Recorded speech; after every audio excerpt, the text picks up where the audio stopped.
परीक्षित के कान में ये शब्द पड़े, अरे ये सामान्य गौ माता नहीं हो सकती, जो प्रभु के पाद पद्मों में इतनी प्रीति रखती है, ये गौ माता कौन है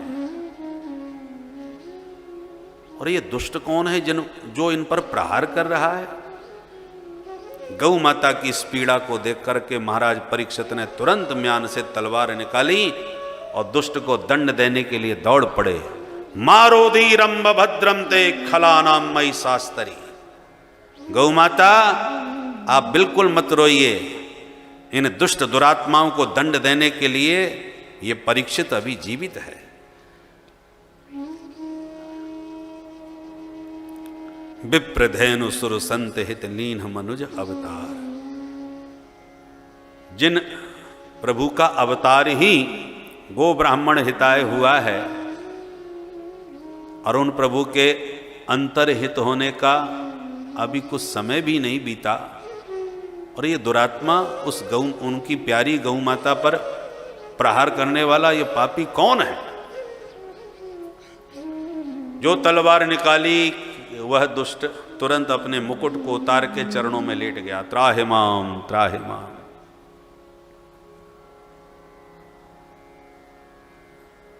महाराज परीक्षित ने तुरंत खड्ग को म्यान में लिया, क्योंकि शरणापन्न की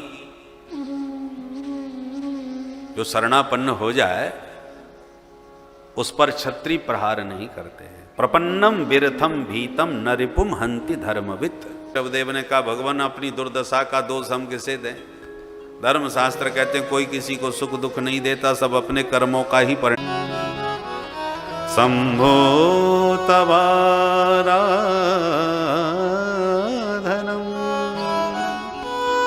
हे शंभो, यद यद कर्म करो मैं, जो कुछ भी मैं करता हूं इस देह से, ये सब आपकी आराधना है।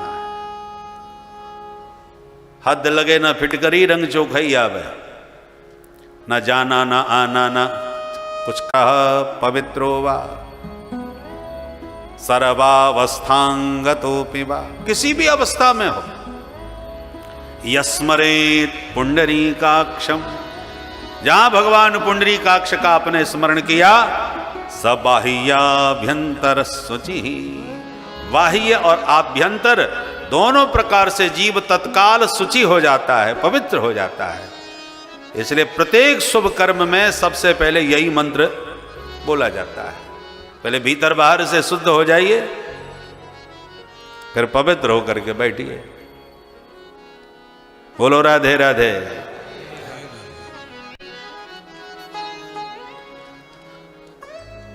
तो कलयुग में तो फिर शिथिलता बरतनी पड़ती है। भैया ठीक है, तुम किताब रख के ही पढ़ लो, लिख दो, कुछ लिख दो, कैसे भी तो पास हो, कम से कम विद्यालय तो बचे, कुछ तो पास हो सके। तो ऐसे ही ठाकुर जी ने देखा कि अन्य युगों में तो भक्त भरपूर थे, इतना कठोर परीक्षण करने के बाद में भी वो पास हो जाते थे, और कलयुग में यदि हमने परीक्षा लेना चालू किया तो भक्त ही सब भग जाएंगे। इसलिए बहुत कठिन परीक्षा नहीं लेते। थोड़ा बहुत भी कोई जप है तो ठाकुर जी खुश हो जाते, चलो कुछ तो कर रहा है, कैसे भी तो जप रहा है, विद्यालय बंद तो नहीं हुआ है, चल रहा है कलयुग में भी।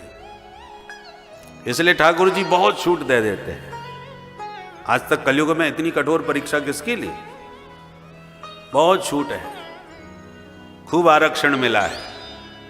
अब इतना आरक्षण पा करके भी यदि आप पास नहीं हो पाए तो फिर तो महाराज अब सरकार क्या कर सकती है।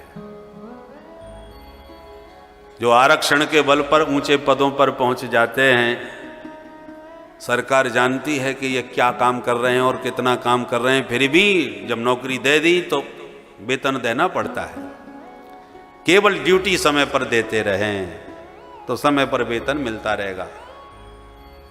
भले ड्यूटी पर काम कुछ न करें, पर समय पर कुर्सी पर आकर बैठ जाया करें। जिस काम के लिए वेतन दिया जाता है वो तो अपना अधिकार मान लेते हैं, और जब काम करते हैं तो उसकी सेवा अलग से लेते हैं, सेवा शुल्क। जबकि उसी सेवा के लिए उस कुर्सी पर बैठाया गया है। तो जो सेवा सरकार देती है ये तो कुर्सी पर बैठने की है, पर कुर्सी पर बैठ के काम करने का सेवा शुल्क देना पड़ता है लोगों को। सब जानते हैं ऊपर से नीचे तक यही सब सिस्टम चल रहा है, पर इसके बाद में भी ये सरकार वेतन देती है, कुछ बातें अनदेखा करती है कि काम कर ही कौन रहा है। चलो कैसी भी ड्यूटी पर समय पर आता रहे, ड्यूटी से ही गायब हो जाएगा तब तो कार्रवाई हो जाएगी, पर आकर के काम न भी करे तो भी कम से कम वेतन तो मिलता रहेगा। तरक्की भले ही ना हो पर वेतन तो मिलेगा।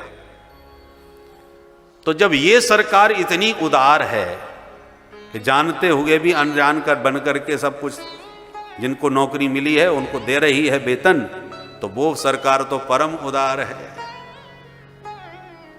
बस वैष्णव बन जाओ, माने सरकार में भर्ती हो गए, नौकरी लग गई, वैष्णव बन गए, तिलक धारण करो, कंठ में तुलसी की कंठी धारण करो, हाथ में माला झोली लेकर के पवित्र आसन पर बैठ के थोड़ा सीताराम या जो राम मंत्र मिला है, जो भी कृष्ण मंत्र मिला है उस मंत्र का जाप करो, तो भगवान कहते हैं भाई ऑन ड्यूटी तो है, काम तो कर रहा है। अब कितना मन लग रहा है कि नहीं लग रहा, या कितना शुद्धा शुद्धि कर रहा है, वो सब छोड़िए, ड्यूटी तो दे रहा है। तो ठाकुर जी ऐसो को उदार जग माही, भगवान तो परम उदार हैं, प्रसन्न हो जाते हैं कि बुरे भले कम से कम कुछ तो कर रहा है। ठाकुर जी रीझ जाते हैं। अब न आपने अपने को भर्ती किया, भगवान के विद्यालय में भर्ती तो करो, न वैष्णव बने, न राम मंत्र लिया, न कृष्ण मंत्र लिया, वैष्णव ही नहीं बने, भक्ति ही नहीं बने, तो इसका आपकी तो भर्ती ही नहीं है।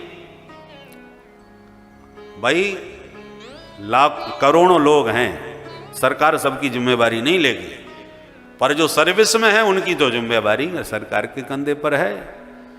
तो ऐसे करोड़ों अनंत जीव हैं, पर जो भगवान के कृपा पात्र बन जाते हैं, किसी सदगुरु के माध्यम से भगवान के चरणों से जुड़ जाते हैं, और फिर भगवान प्रतिज्ञा कहते हैं योगक्षेमम वहाम्यहम्, अब इनकी गारंटी हमारे ऊपर है। अनन्या चिंतयन्तो माम, अरे चिंतन पूरी तरह अनन्य होके नहीं कर रहे तो कुछ तो कोशिश कर रहे हो, ड्यूटी तो दे ही रहे हो। तो ठाकुर जी भी सब अनदेखा करके स्वीकार कर लेते हैं। विद्यालय के हर विद्यार्थी फर्स्ट क्लास पास नहीं होते, परंतु थोड़ी बहुत फैल भी हो रहे हो और गुरुदेव कृपा पात्र हो तो कृपांक मार करके पास कर देते हैं। तो ठाकुर जी तो कृपा भरपूर बरसा। यत्रा धर्मश्चतुर्विधः, 4 स्थान दिए हैं। कली का अर्थ है कलह, और ये चारों कलह के मूल केंद्र होते हैं। द्यूतम जुआ, पानम मदिरापान, और व्यभिचार। यदि कलह से मुक्त रहना चाहो तो इन चारों से सावधान रहो, नहीं तो कलयुग सिर पर चढ़ करके काम करेगा। कलयुग ने कहा महाराज कम से कम एक स्थान तो अच्छा सा दे ही देते, क्या चाहते हो? बोले स्वर्ण में। तो जात रूप मदात प्रभु, स्वर्ण में भी निवास दिया।